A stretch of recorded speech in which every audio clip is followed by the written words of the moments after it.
새로운 가정생활이라는 제목으로 말씀을 나누겠습니다. 특별히 오늘 예배는 아주 특별한 예배로 이렇게 보여집니다. 왜냐하면 아마 찬양대를 보시게 되면 우리 고등부를 졸업을 하고 찬양대 와서 봉사하는 친구들 몇 사람을 보게 되고, 또 우리 은혁이는 졸업을 하지 않았는데도 지금 작년 사역에 딱 여기에 임하고 있고, 여기 보면 이 초등부 우리 학생들이 함께 와 있어요. 여러분, 목사로서 진심으로 여러분 환영합니다.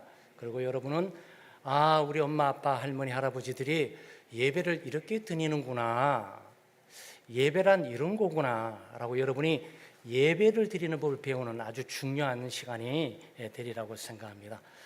특별히 오늘 또 더 나아가서 본문 말씀이 여기 뭐 다양하게 다 적용돼요. 아비들아, 남편들아, 뭐 아내들아, 자녀들아, 그러면서 하나님께서 우리 모두에게 지금 각자 필요를 지금 말씀해 주고 있습니다.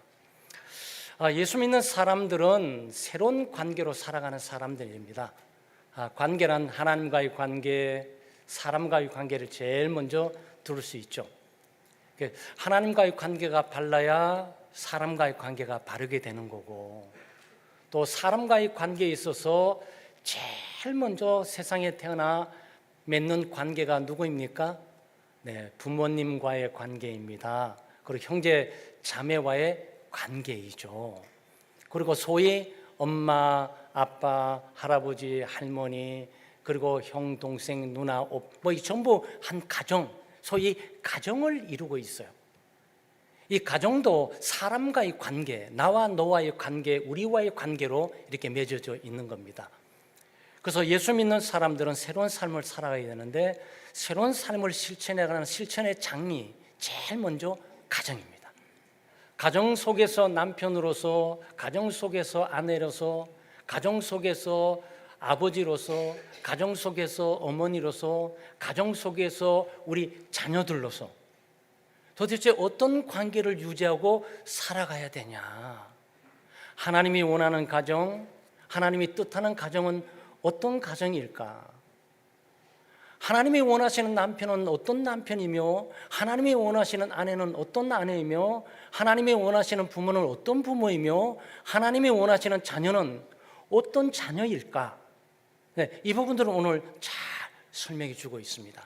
그래서 예수 믿는 우리의 삶은 새로워져야 되지만 우리의 가정도 새로워져야 됩니다. 그것은 하나님의 뜻에 맞게, 또 하나님의 목적에 맞게, 하나님의 계획하는 것도 맞게 우리는 살아가야 됩니다. 그 관계를 유지하기 위해서는 각각의 역할들이 있어요. 남편의 역할이 있고 아내의 역할이 있습니다. 부모의 역할이 있고 자녀의 역할이 있어요.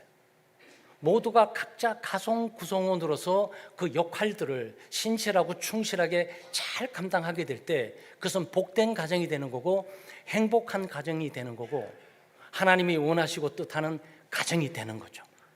그래서 우리 2025년도 우리 창대교회는 과거를 돌아보게 되면 교회가 있는 가정, 가정이 있는 교회 우리가 있습니다. 가정 같은 교회, 교회 같은 가정, 우리가 이 슬로건을 가지고 함께 말씀을 나눈 적도 있어요. 그러니까 교회는 큰 가정이고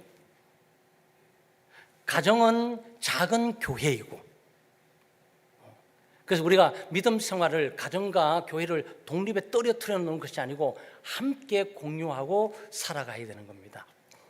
오늘 우리가 각자 역할 우리가 잘 살펴보면서 좀 멋진 가정, 행복한 가정, 그리고 그의 복된 가정 이루시는 우리 창대교회 그 되시기를 주의 이름으로 축원합니다. 먼저 부부관계를 살펴볼까요? 여기에 지금 18절 말씀에 아내들아 남편에게 복종하라, 이는 주 안에서 마땅하니라 그랬습니다. 19절 말씀에 보게 되면 남편들아 아내를 사랑하며 괴롭게 하지 말라 그랬습니다. 서로 주고 받는 거예요. 우리 남편들이 생각하게 될 때 18절은 아마 바로 이거다 생각할지 몰라요. 아내들아 남편에게 복종하라, 바로 이거야 라고 딱 부들부들 떨지 모르는데 19절을 딱 가면서 드디어 남편들아 아내를 사랑하며 아내를 괴롭게 하지 마라, 이렇게 지금 하고 있어요. 그러니까 우리는 남편과 아내가 이게 공존해 있는데 남편과 아내 모두에게 각자의 책임과 의무가 있는데 그것은 하나입니다. 서로 사랑하는 거예요. 남편과 아내는 사랑과 복종의 관계입니다. 그러니까 여러분 어떻게 본문 말씀을 보게 되면 오해할 수 있어요. 남편들이 항상 주장할 수 있는 18절 무기처럼 간직하고 있으면서 하나님께서 아내는 남편에게 복종하라고 그랬지 않아. 그래서 복종을 요구하고 강요할 가능성이 좀 많이 있어요. 복종 아무나 합니까? 사랑해야 복종하는 거예요. 여러분 사랑하면 사랑하는 사람의 말을 듣게 되어 있어요. 사랑하면 마음을 다 주게 됩니다. 사랑하는 사람을 위해서 뭐든지 다 들어주고 싶어요. 그게 사랑이에요.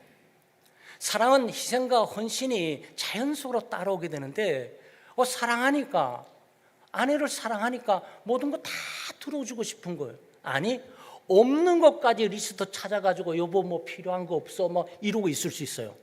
어떻게 그럴 수 있지? 내 사랑이 그럴 수 있습니다.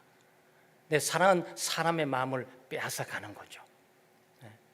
그러면 아내들은 남편을 사랑함으로 복종하는 거예요. 그냥 복종하라고 말을 하게 되니까 소위 굴종, 그야말로 노예적인 근성으로 두렵고 떨려가지고 벌벌 떨면서 무릎을 꿇고 복종하는 것이 아니고 사랑하니까 존경을 하게 되는 거죠. 사랑하니까 존경하게 되고 존경하니까 그 말을 듣고 따라할 수가 있는 거죠. 남편도 마찬가지예요. 여기 남편도 아내를 사랑하라 그러니까 사랑만 하면 되지 뭐. 사랑이 뭡니까? 사랑이 복종하는 거예요. 남편이 아내를 진정으로 사랑하게 되면 아내의 말을 듣게 되는 거고 아내가 남편을 진심으로 사랑하게 되면 남편을 존중하고 남편에게 복종할 수가 있는 거죠.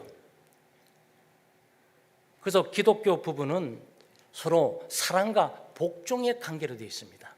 누가 누구를 복종해라 말하는 것도 아니고 누가 누구를 사랑해라고 말하는 것이 아니고 서로 피차 남편과 아내는 사랑하고 복종하는 거죠. 왜냐하면 사랑은 복종을 통해서 나타나게 되는 거죠. 사랑한다고 말은 하는데 사랑한다는 것을 받지를 못해요. 그것은 복종 말을 안 들으니까 날마다 여보 나 당신 사랑해 장미꽃 갖고 여보 나 사랑해 말은 정말 안 들어요. 그 사랑하는 게 아니죠. 여러분 사랑하면 말을 듣게 되어 있어요. 그건 사랑이 가지고 있는 힘이에요. 여기에 지금 마땅하다고 그러지 않습니까? 아내들아 남편에게 복종하라. 마땅하다, 당연하다, 자연스럽다, 합당하다, 적합하다 그런 얘기예요. 아내가 남편에게 복종하는 것이 합당하고 당연하고 자연스러운 일인데 그것이 조건이 있어요. 주 안에서 무조건 복종이 강요된다거나 무조건 복종하는 것이 아니고 주 안에서예요. 이 주 안에서란 그리스도 안에라는 뜻입니다.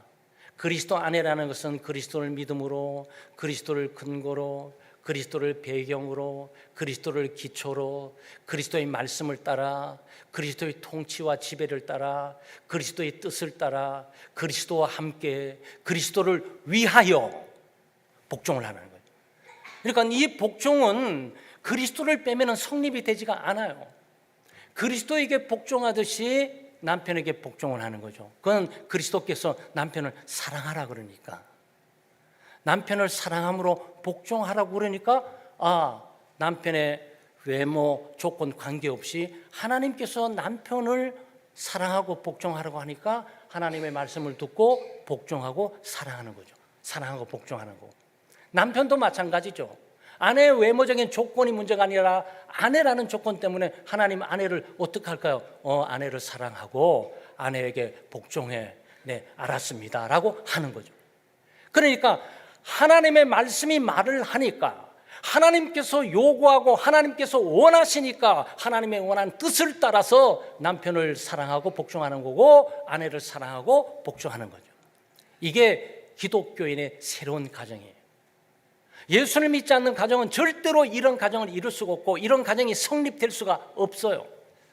그러나 예수 믿고 신앙생활하고 그리스도를 믿는 가정은 그리스도를 섬기니까 그리스도를 따라가면서 서로 사랑하고 복종하게 되는 거죠.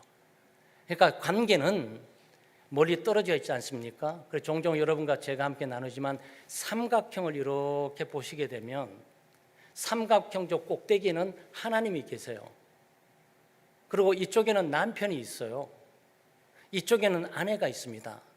남편과 아내의 이 거리감은 굉장합니다. 이 거리감의 관계 거리감을 줄이시는 방법이 뭔지 아세요? 주 안에서 함께 주님을 사랑하고 주님을 닮아가면서 가다 보면 자꾸 가까워져요. 그리고 우리의 비결은 단순히 부부와 남편과 아내, 너와 나의 문제가 아니고 나의 하나님, 나의 주님, 나의 하나님, 나의 주님을 향해 가다 보면 여기서 만난단 말이죠. 그래서 함께 더불어 부부는 그리스도를 믿어야 되고 그리스도를 아는 지식으로 성장해야 되고 또 주님을 사랑하는 마음으로 점점 가다 보면 점점 가까워지고 점점 사랑해지게 되는 거죠. 그래서 사랑과 복종의 관계가 바로 부부간의 관계임을 우리에게 말하고 있습니다. 특별히 여기 보게 되면 남편에게 아내를 괴롭게 하지 마라 그랬습니다. 아마 지금은 좀 덜하지만 고대 사회에 남존여비 사상이 있었어요. 남존여비 사상이. 그러니까 남자는 존귀하고 여자는 비천한 거예요.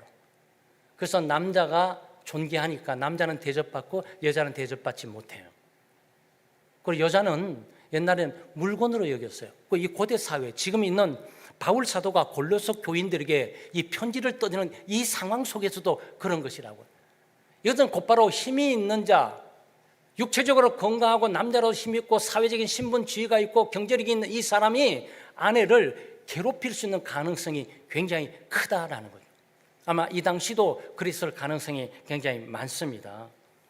이 괴롭게 하다는 얘기는 슬프게 하다, 가슴에 상처를 주다, 그리고 가슴을 아프게 하다, 이런 얘기입니다. 그리고 심히 붕괴해서 괴롭게 하다, 이런 얘기들이에요. 남편이 아내를 괴롭게 할 때 어떤 일입니까? 감정적인 학대가 있습니다. 소위 아내를 조롱하고 아내의 외모나 아내가 가지고 있는 능력이나 아내가 가지고 있는 배경들을, 안 그래도 위축받고 약점이 있어서 가슴 아파 죽겠는데 거기다가 그 들춰내가지고 막 그것이 이러지 않냐 저러지 않냐 막 지방까지 내놓고 막 감정을 막 들쑤셔놔요. 안 그래도 지금 시집 오면서 약해가지고 힘들고 기죽고 주눅 들고 있는데 거기다가 기를 세우고 힘을 주고 감정을 좀 기쁘게 살지 못할 망정 말이죠. 뭐를 못했느니 뭐를 안 했느니 뭐를 못해왔느니 해가지고 사람은 감정을 완전히 다운시켜 버린단 말이에요. 근데 그것은 아내를 괴롭게 하는 경우죠. 아내를 비하하고 아내의 말들을 무시하고 경멸하고 하는 모든 행동들입니다. 신체적 학대도 있어요. 힘이, 남자는 아무래도 힘이 여성보다도 있으니까 말다툼이나 싸움에도 오면 항상 남자가 질 가능성이 많아요. 지게 되면 기도하든지 돌아서서 손들고 여보 나 졌어라고 딱 돌아섰으면 되는데 뭐 물건을 가지고 던지든지 신체적인 학대를 하든지 뭐 폭력을 가하든지 아니면은 좀 무기 들고 와서 막 위협을 한다든지, 이건 말이죠. 아내가 이 가정에서 갇혀가지고 괴로워서 못 산단 말이죠. 그렇게 하지 마라. 힘 있는 자가 약한 자에게 자비와 긍휼을 베풀 줄 알아야지 그 힘을 가지고 약자를 괴롭히는 그 비겁한 행동을 특별히 남편이 해서는 안 된다라는 내용입니다. 정서적인 통제도 있어요. 뭐 지금은 좀 덜해요. 지금은 우리 여성들이 활발한 시대, 기독교가 이 대한민국에 들어오고 여성 상위, 여성이 남성과 동등함을 강조하고 이 사회 전체에 여성 나가는 길들을 열고 그리고 열심히 여성들도 공부하게 되면 사회 좋은 지위를 가지고 일할 수도 있고 그렇게 돼 있어요. 근데 이 당시만 해도 이 당시까지 갈 필요도 없어요. 한 100년 전만 해도 한국만 해도 아내들이 밖에 경제 활동을 할 수가 없습니다. 시집 와서 집안에 갇혀가지고 꼼짝달싹 못하고 남편이 벌어오거나 집안이 주는 이 물질을 갖고 살 수밖에 없어요. 근데 경제적인 위협을 가하는 거죠. 그래서 돈을 가지고 사람을 지배하고 통제하고 돈을 가지고 사람을 괴롭히고 말이죠. 용돈도 주지 않고 생활비도 주지 않고 막 가슴 애타고 자식들 먹여야 되는데 이건 어떡하냐 그러고 이것을 가지고 이러면 안 된단 말이죠. 사실 이런 일들을 크게 본 이 사회의 기업가들이 돈이 있으면 이 종업원들을 괴롭히는 일과 마찬가지 일들이 여기에 가정 속에서 벌어지고 된단 말입니다. 그래서 돈으로 통제해서 아내가 독립적인 자유로운 생활을 하지 못하도록 하는 것도 이 아내를 괴롭게 여기는 거죠. 사회적을 고립을 시키는 분이 있어요. 아마 여러분도 느끼셨지만 지금은 좀 덜한데, 아내가 집안을 끊게 만드는 거야. 친정도 끊게 만들고, 친정 형제들도 못 만나게 만들고, 동창들도 못 만나게 만들고, 이웃도 못 나가게 만들고, 집안에서 말이죠, 혼자 통제를 다 하기 위해서 하는, 이것도 아내를 괴롭히는 거죠. 아마 여러분과 저는 이 설교를 들으면서 와, 오늘 정말 그런 일이 있을 수 있을까? 네, 어떤 한국 속에는 아직도 그런 일이 여전히 일어나고 있고, 과거 50년 전만 내려가도 말이죠, 무수한 이런 일이 집안에서 우리 동네에 있었던 걸 우리는 경험됐고 우리는 지켜보기도 했습니다. 뿐만 아니로 성적 학대도 하고, 그래서 아내를 괴롭히면 안 되죠. 네. 저는 아마 설교가 좀 잘 맞는 것 같아요. 제가 뭐 이렇게 김간사랑 같이 뭐 하다가 김간사가 이렇게 딱 찾아서 이 시계를 딱 내놨어요. 아, 이 결혼 시계인 거야. 40년 전 85년도 6월달 결혼 시계를 찾았어요. 그래서 와, 그 몇십 년 동안 보지 못한 걸 어떻게 찾았지? 그래가지고 제가 이 귀한 걸 그래가지고 뭐 지금 더 좋은 시계도 많으니까 빨리 가가지고 이렇게 가니까 안 갑니다 그러더라고요. 배터리가 속에서 녹아가지고. 그래서 제가 아저씨 부탁을 했어요. 아저씨, 40년 전 제 결혼식입니다. 이거 좀 살려주세요. 그러니까 그러더니 굉장히 긴장하시더니 잠깐만요. 그러더니 뭐 한참 뭐 끼고 뭐 하고 이렇게 닦고 하더니만 배터리가 꽤 시간 갔어요. 가는데요 그러더라고요. 아, 그래요, 고맙습니다. 그래서 제가 차고에 지금 다니고 있습니다. 한 달 전이에요. 여러분 혹시 결혼하신 분들 가운데 결혼하신 분들한테 결혼 서약을 하셨죠? 네, 결혼 서약, 저도 우리 요즘 결혼식은 좀 많이 없어가지고 우리 교우들에게 말하기도 어렵고 듣기도 어려운 시간들인데, 결혼 서약에 이런 서약을 합니다. 신랑 아무개 군은 신부 아무개 양을 하나님께서 짝지어 주신 그대 아내로 맞이하여, 자, 제가 갑니다. 신랑 김동민 군은 신부 김웅진 양을 하나님께서 짝지어 주신 그대 아내로 맞이하여 오늘부터 한평생, 이 한평생이라선 한 주어진 끝까지 삶이죠. 죽음이 두 분을 갈라놓을 때까지, 죽음이 갈라놓을 때까지는 전혀 요동치 않도록 기쁠 때나 슬플 때나 부하거나 가난하거나 아프거나 건강하거나 사랑하고 존중하며 도와주고 위로하며 부부의 대의와 정조를 굳게 지키기로 하나님 앞과 모든 증인들 앞에서 서약하십니까? 많이 들으셨어요. 여러분 여기에 신랑이었다면 어김없이 예 그러셨어요. 여러분이 사랑 서약, 복종 서약, 도움 서약을 여러분이 하셨어요. 바로 이 서약이 결혼을 결혼답게 만드는 거예요. 사랑이 결혼답게 만든다고요? 아니요, 사랑 변합니다, 여러분. 사랑은 시작에 불과한 거죠. 사랑이 끝까지 유지돼야 되잖아요. 사랑이 변함없이 유지돼야 되잖아요. 근데 사랑이 변화되잖아요. 환경과 여건에 따라서 변동이 있잖아요. 그래서 이혼이 있는 것 아니겠습니까? 이걸 하지 못하도록 붙들더니 뭐죠? 사랑만 갖고 안 돼. 사랑 그 이상의 결혼이 필요해. 그게 뭐요? 맹세해야 돼. 서약을 해야 되는 거야. 너의 사랑이 변치 않도록 서약을 해야 돼. 어디서? 하나님 앞에서 해야지. 하나님 앞에서 이건 서약해야 되는 거야. 그리고 많은 증인들 앞에 서약해야 되는 거야. 여러분, 그래서 결혼식이 성립이 되는 겁니다. 결혼식에는 하나님이 계셔야 되는 거예요. 둘을 하나로 만드는 여기에 보증과 증인뿐만 아니고 이것을 보증해 주는 분이 하나님이세요. 그래서 결혼식은 반드시 교회에서 해야 되는 거예요. 원래가. 그래서 해외에서는 교회에서 하는데 우리는 교회에서가 뭐 초라하게 보여서 그런지 교회에서 안 하는데, 여러분 초라하게 보이는 것 하나님이 계셔서 그 약 보증이 되어 주시면 다 되는 거예요, 여러분. 그래서 목사가 주례를 쓰게 되는 겁니다. 여기 우리 아이들도 있고 청년들도 있는데 결혼하게 될 때 반드시 예배식으로 결혼식을 하셔야 돼요. 왜? 하나님이 거기에 임재하시고 하나님이 둘의 사랑을 지켜보고 둘의 사랑을 보증하고 입증받고 아내 걱정하지 마, 신부 걱정하지 마, 남편 내가 서약하는 내가 들었어, 저거 잘못되면 내가 혼낼 거야, 잘하면 내가 축복할 거야, 딱 하나님이 거기서 있는 거예요. 이게 얼마나 엄중한 일이냐고. 근데 이 결혼식을 말이죠, 예식장에 가서 해버리고 뭐 교수가 한다, 국회의원이 한다 그러고 대통령이 한다 그러고, 여러분 기독교적 개념으로 아무 의미 없어요. 이거. 뭐 밖에 나가서 뭐 꽃 던지고 말이죠, 아무 의미 없어요. 중요한 것은 하나님이 보증을 주셔야 돼. 변함없는 하나님께서 인정하고 보증을 주셔야만 그 결혼이 축복된 것이고 인정이 된단 말이죠.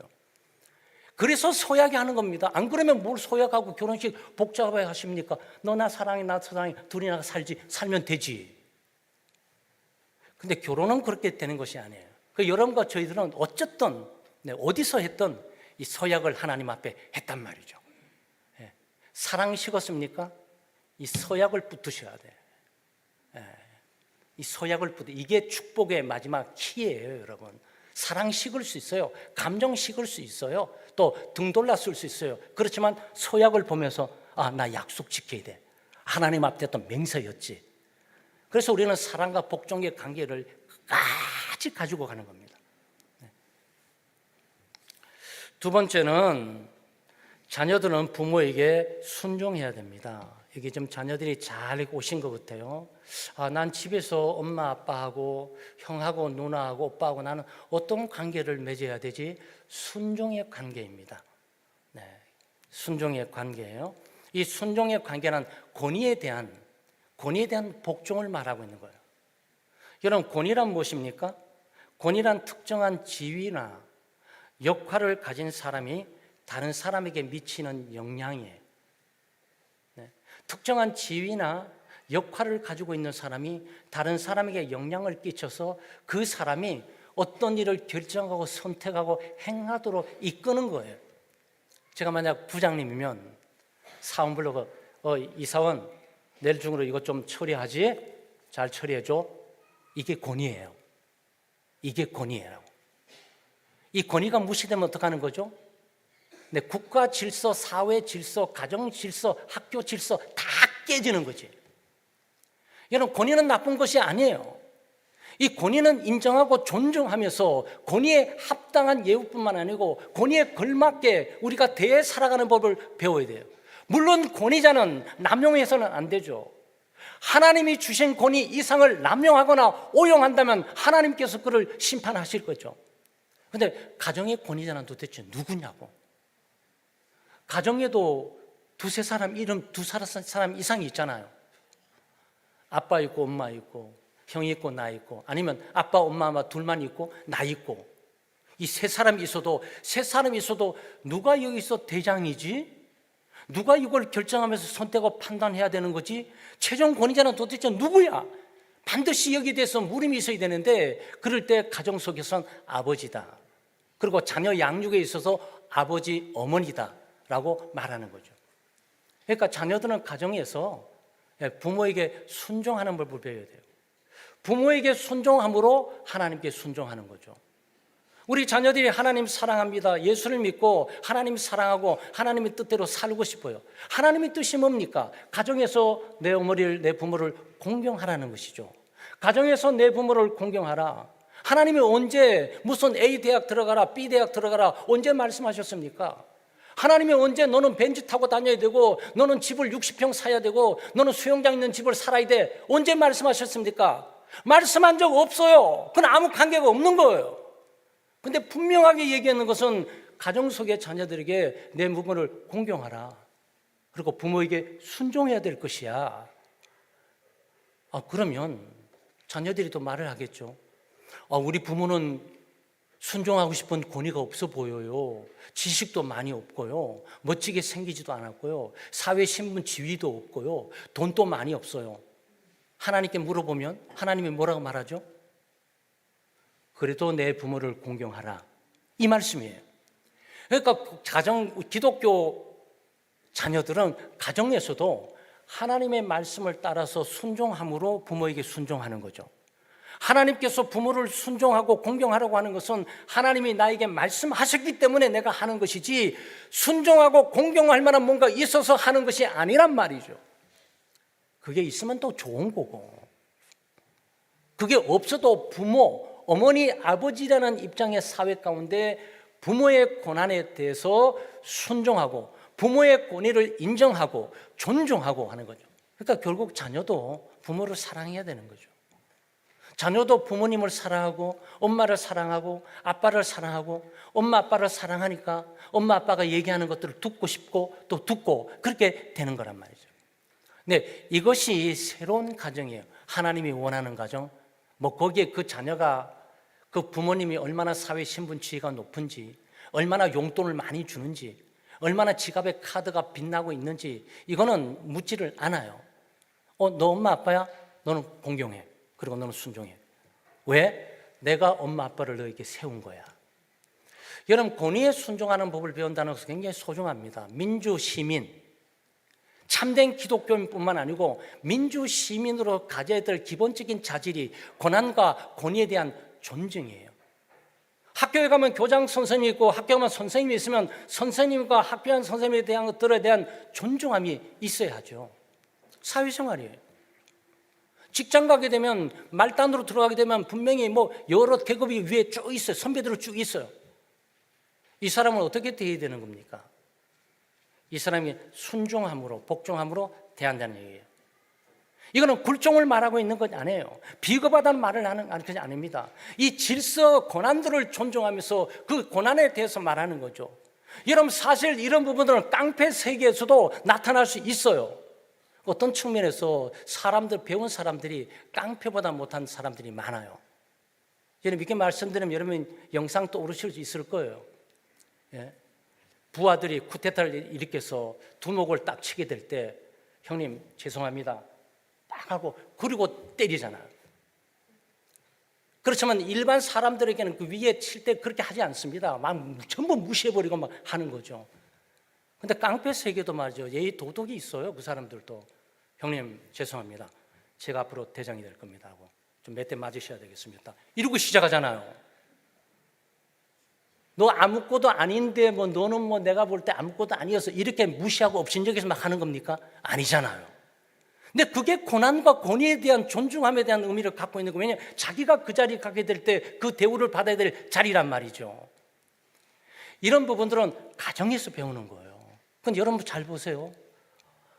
가정에서 우리 자녀들을 가장 사랑하는 게 아버지, 어머니가 자녀를 제일 사랑합니다. 뭐 선생님도 학교 가면 아이들을 사랑하고 직장에 가게 되면 좋은 상사도 우리 자녀들을 사랑하지만 실제로 엄마 아빠처럼 자녀를 사랑하는 사람이 어디 있습니까? 그죠? 있는 거 없는 거 다 빼주지 않습니까? 입에 있는 것까지 다 빼서 주고 싶은 게 엄마 아빠의 그 마음들이란 말이죠. 이렇게 큰 사랑을 받았는데도 존중하지 않고 무시하고 업신여기면서 말을 안 듣는 아이가 밖에 나가가지고 자기를 미워하거나 싫어하는 사람들에 대해서 존중할 것 같아요? 아니죠. 거기 뭐가 있을까? 큰 반항과 거기에 큰 권위에 대한 도전이 있으면서 이 다툼과 분쟁을 일으키는 일을 비일비재하게 만들게 되는 거죠. 넓게 보게 되면 이 국가적인 쿠데타도 결국 이 권위 문제에 대해서 순종하지 못한 어떤 집단들이 일으키고 있는 내용이란 말이죠. 그러니까 권위가 깨지면 다 무너지는 거예요, 여러분. 그래서 권위를 존중하는 법을 가정에서 배우는 거예요. 아, 어머니가 나보다 지식이 부족하고 뭐 옛날에 어른들은 교육 수준이 높지 않았잖아요. 뭐 지금 있는 90세, 100세 이상 되는 분들의 사회 환경 쪽으로 대학을 졸업하고 그랬습니까? 근데 지금 다 대학도 졸업하고 고등학교도 다 졸업하지 않았습니까? 뭐 저희 어머니 같은 경우에 일제시대에 초등학교, 국민학교도 졸업했는데 선생 노릇 하셨어요. 그만큼 초등학교, 국민학교 졸업하는 사람들도 어려운 시대가 있었단 말이죠. 그렇게 교육 수준이 없어도 다 나름대로 존중할 가치를 가지고 사랑을 받고 존중하고 순종하고 따른단 말이죠. 가정에서 우리의 자녀들은 부모에게 순종하는 법을 배워야 됩니다. 물론 자기는 영어를 더 많이 알 수 있고 수학도 더 많이 알 수 있고 일반 상식도 더 많이 알 수도 있고 스마트폰도 잘 알고 컴퓨터도 잘 다루고 엄마 아빠는 아무것도 모르고 그래도 엄마 아빠는 공경하고 엄마 아빠 순종해라는 것이 여전히 살아있음을 절대 잊어서는 안 돼요. 그것은 하나님께서 왜 그렇게 두셨냐? 권위에 대해서 순종하고 복종할 줄 아는 사회 질서의 사람으로 이미 가정서부터 만들어지도록 되어 있단 말이죠. 가정에서 막 형 무시하고 대들고 누나 무시하고 업신여기고 엄마 아빠 말도 듣지 않고 제멋대로 하는데 밖에 나가면 더 제멋대로지요. 그거는 그렇지 않겠습니까? 이 사회 전체 질서가 깨지는 것이 그래서 깨지고 있는 거란 말이죠.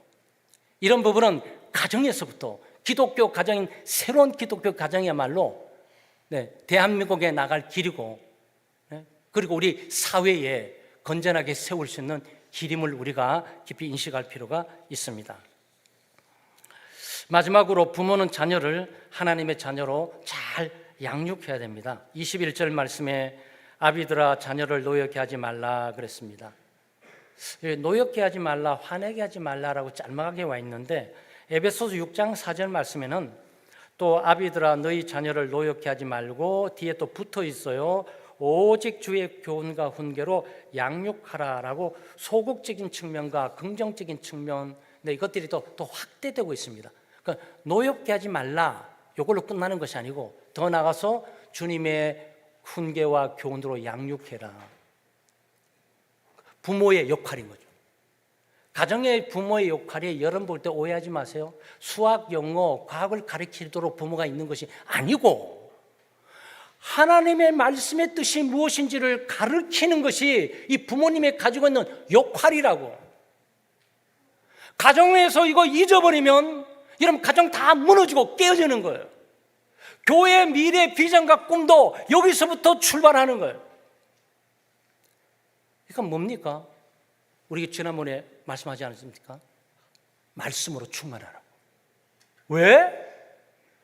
아니 이 바쁜 시간에 내가 왜 하나님 말씀으로 충만해야 되는 거야? 당신 부모 아니야? 내 부모인데 가르쳐야 되잖아 집에서. 아이를 주님의 교훈과 훈계로 양육해야 되는데 그렇게 아무것도 모르고 뭘 가르친다고 아이들 데리고 있는 거야. 학원을 보내면 수학학원, 영어학원, 체육학원 아무리 보낸 게 무슨 의미가 있냔 말이죠. 아이가 하나님을 믿고 하나님을 공경하고 하나님의 뜻을 모르고 막 살아가고 있는 것인데 무슨 의미가 있겠습니까? 그러니까 부모님은 가정에서 말씀으로 충만하셔야 돼요. 근데 우리 엄마 아빠들은 말이죠, 누구보다도 엄마 아빠가 딱 될 때 성경 공부 무시하게 해야 됩니다. 왜? 이 자녀를 위해서. 자녀를 위해서 목숨 거는 엄마 아빠들이 자녀를 위해서 하나님 말씀 공부하는 일이 그렇게 힘들겠습니까? 초점이 좀 맞춰지지 않아서 그렇죠. 이 자녀 태어나면 내가 음악가가 만들고 좋은 체육관 만들고 축구 선수 키우게 되면 1년에 막 150억씩 막 들어오고 막 이 생각만 하다 보니 이게 뭘 지금 가르쳐야 되는지는 모른단 말이죠. 근데 이제 목사로서 여러분에게 말하는 것이 아니고요.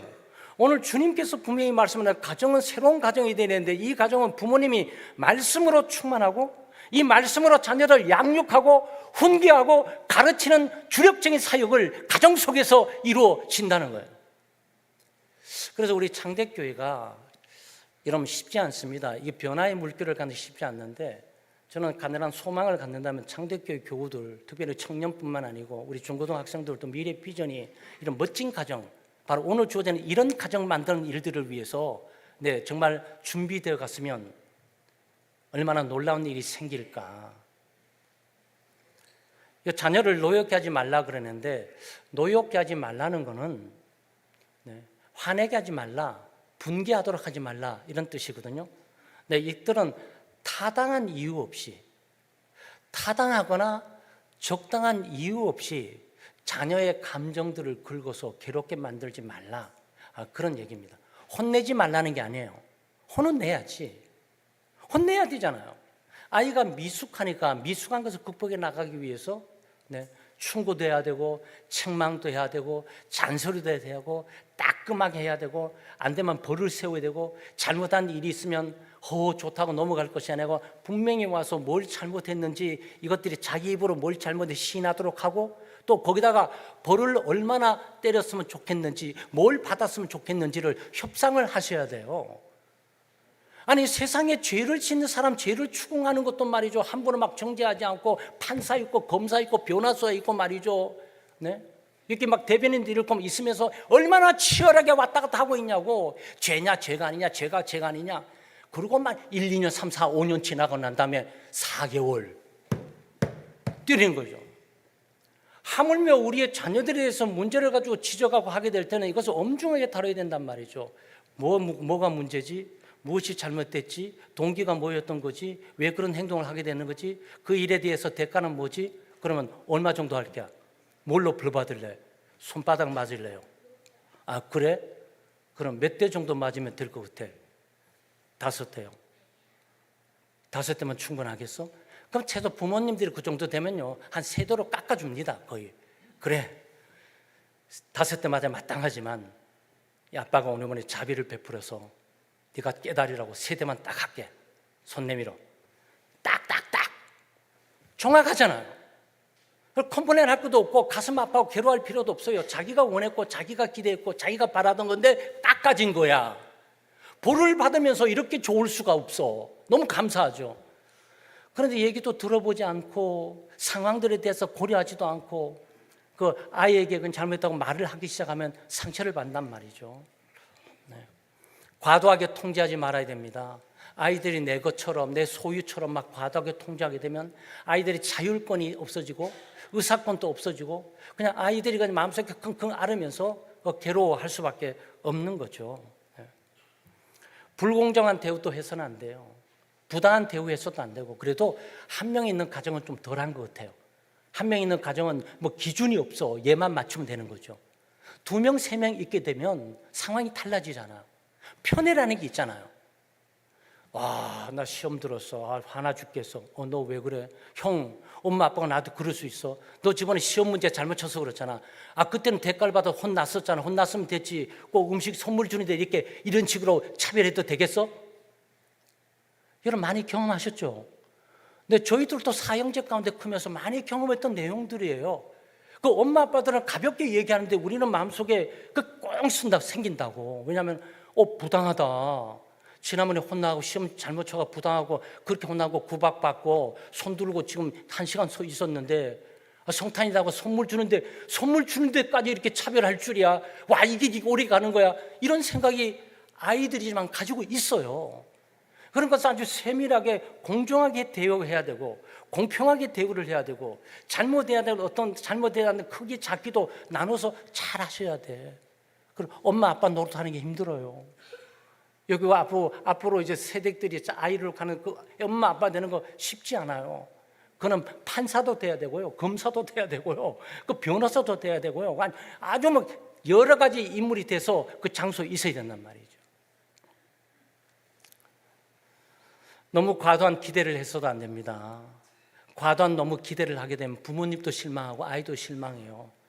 얘는 태어날 때 IQ가 한 130만 돼도 큽니다. 네, 보통 평균들이 한 100이에요. IQ가 130 정도 되면 수재에 속해요. 130이니까 갈 수 있는 것이 한계가 있을 텐데 너는 서울대 가야 돼. 딱 던지는 거죠. 너는 수석으로 가야 되는 거야. 이거 말이죠. 죽었다 깨어나 열심히 하는데 세상에 자기 혼자만 있냐고. 130이 145가 있고 160도 있는데 그거 어떻게 이겨낼 거야. 타고나고 있는 건데 그건데요. 그러니까 너무 과도하게 해버리면 얘가 열심히 하다 보면 좌절한다고요.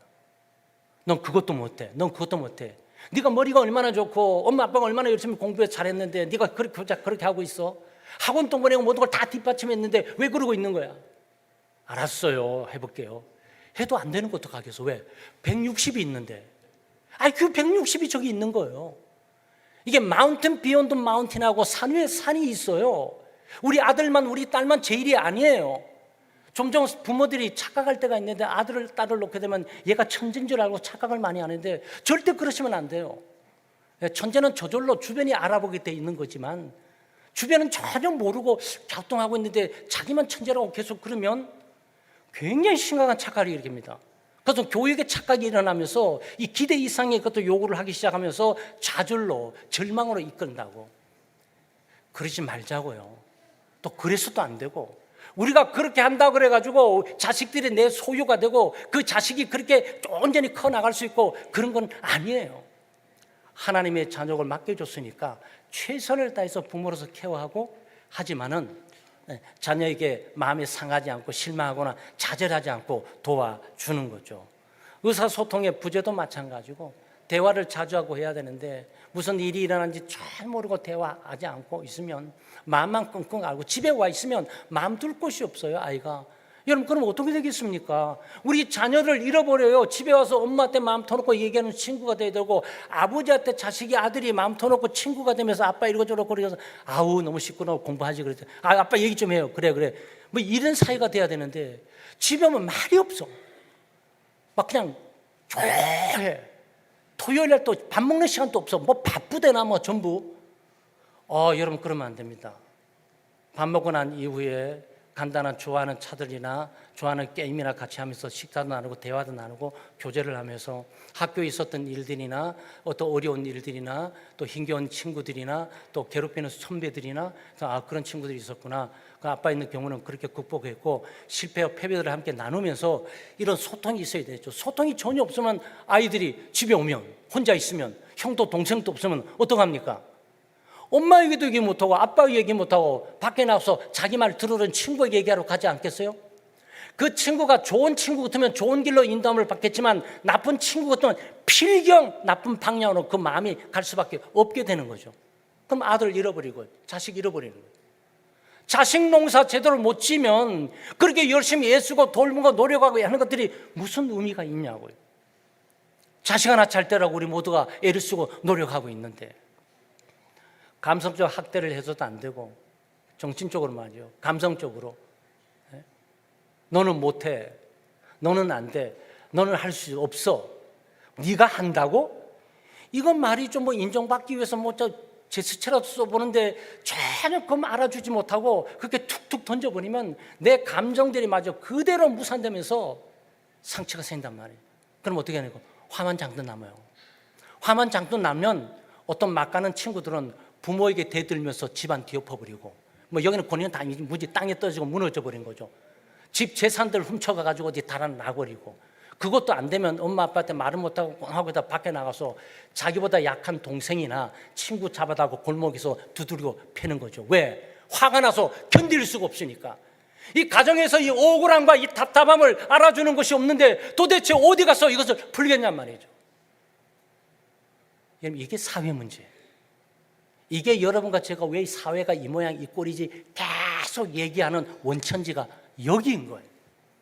그러니까 하나님은 여기를 아시고 이 가정이 새로워지기를 바라는 거죠. 사랑하는 여러분, 우리 창덕교회 남편과 아내 서로 사랑하고 복종하는 좋은 관계를 유지하시고, 우리의 자녀들은 부모님들을 사랑하고 부모님들을 존경하면서 복종, 순종하는 삶을 살기를 바라고, 또 우리 부모님들은 우리의 자녀들을 이유 없이 괴롭히지 말고 우리 자녀들을 사랑하고 하나님의 말씀으로 잘 양육하고 가르치는 그런 복된 가정 되시기를 주의 이름으로 축원합니다.